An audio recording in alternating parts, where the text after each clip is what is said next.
Gente, como nós esquecemos de coisas que acreditávamos ter aprendido. Basta vir uma contingência, basta vir uma situação inesperada que nos leva ao desespero, né? Eu vivi isso. Eu fiz uma programação muito importante de férias com a minha filha, 6 meses programando um lugar de verde, montanha. O que acontece 3 dias antes da viagem? Ela quebra o dedo do pé. E quebra o dedo naquele dia, aquele dia que você não parou nem para almoçar, que tudo está extremamente grande e cansativo. E como sempre, pronto-socorro com o filho se dá à noite. Assim eu estava voltando, exausta, exaurida, 3 dias antes da viagem, quase meia-noite com ela do pronto-socorro, onde o médico disse: mãe, ela vai ter que ficar com o pezinho quietinho para cima. Eu entrei em pânico. E agora? E a minha viagem? Eu faço o quê? Deixo ela? Eu vou sozinha? Aqueles conflitos que me deixou em pânico, porque eu precisava muito descansar. E eu cheguei em casa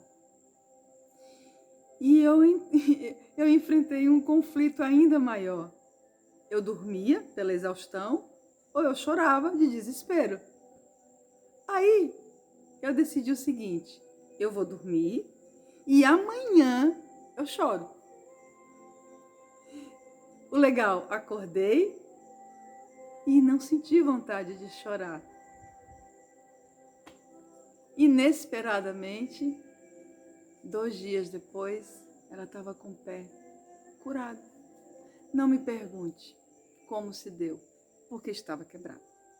E nós viajamos e foi tudo perfeito. Ela não precisou nem mais enfaixar o dedo. E aí eu fiquei pensando sobre isso. Quantas vezes esquecemos daquilo que a gente já aprendeu? Quantas vezes nós deixamos esse desespero tomar conta da gente e aí você não encontra o caminho e se dá por vencida, porque eu tinha me dado por vencida. E tudo muda. E você não teve a clareza pelo desespero. E o desespero é a pura, plena falta da fé. Porque a gente não consegue enxergar o que aquela situação está tentando nos mostrar. Ela ficou boa e eu fui, mas eu me achei extremamente injustiçada. E ela ficou boa. E tudo aconteceu. De manhã, quando eu tinha programado chorar, eu não tinha mais nem vontade de chorar. Porque aquele desespero, quando passou, eu pude ter mais clareza do caminho.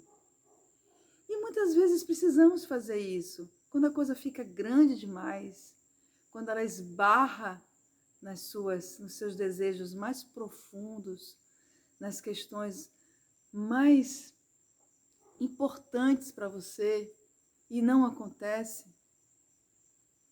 permitimos o desespero. Não deixamos fluir.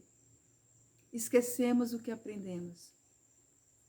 Não temos a fé de entender que tudo tem um propósito e parar e permitir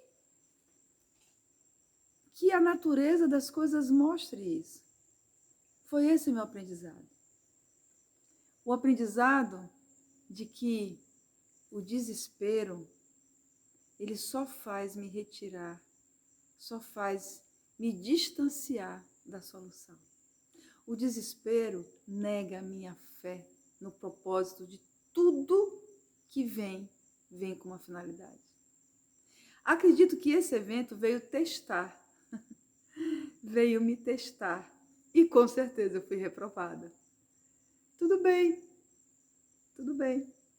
eu me perdoo, humanamente eu me perdoo, mas isso tem que ficar registrado, porque a gente não pode ficar se perdoando o tempo todo. Talvez você não tenha nem chance para isso. Desespero, ausência da fé, interferir no fluxo das coisas. Eu fiquei em dúvida se eu dormia ou se eu chorava. Programei chorar no dia seguinte. E no dia seguinte, eu não tinha nem mais vontade de chorar. E aí eu me lembrei de uma história, de uma fábula, que conta que um homem morava num conjunto de casas e todos os dias, quando ele chegava em casa, ele abraçava uma árvore que ficava bem na entrada. O vizinho, muito curioso, ficava sempre olhando aquela cena. E no dia seguinte, aquele homem abraçava de novo a árvore e ia trabalhar. Como um bom curioso, ele não se conteve e um dia perguntou ao vizinho por que ele abraçava a árvore quando chegava do trabalho e quando de manhã ia trabalhar, ele abraçava de novo a árvore e saía de casa. E ele disse o seguinte, que quando ele chegava, quando ele abraçava a árvore, ele decretava que ele deixava todas as angústias, os desafios emocionais dele naquela árvore, as preocupações, e ia cuidar da família. Porque ali, naquele momento, a família era a prioridade. Quando ele saía, ele abraçava a árvore e levava para onde tinha que levar aquelas questões. Nós não praticamos a prioridade. Não praticamos. Não sabemos o que é importante. Na hora que eu tive que decidir entre dormir ou chorar, pelo menos acho que nessa parte eu fui aprovada. Eu pensei, o que eu preciso agora? Agora eu preciso dormir. Amanhã eu choro. E o legal, como o homem disse para o vizinho, sabe qual é a parte boa, vizinho? Que no dia seguinte, quando eu vou pegar aqueles problemas na árvore que eram insuportáveis, que eu deixei ontem à noite, de manhã, eles às vezes estavam tão pequenininhos e não tinha nem tanta importância que eu tinha dado no dia anterior. Assim foi pela manhã. Não senti vontade de chorar. Encontrei uma solução, tomei decisões e muito mais. O universo lindo, maravilhoso e generoso contribuiu para a cura do pé da minha filha, para que pudéssemos realmente aproveitar a tão esperada férias e descanso. Pense nisso. Prioridade. O que é importante agora. E no lema do Reiki, só por hoje, o que é importante hoje e o que é importante agora. E aí a gente vai diminuindo o desespero. Eu deixo um beijo no coração de vocês, ótima reflexão e pratique o senso da prioridade. Viva no agora e decida com sabedoria. Eu me chamo Dani Corbett. Um beijo para vocês.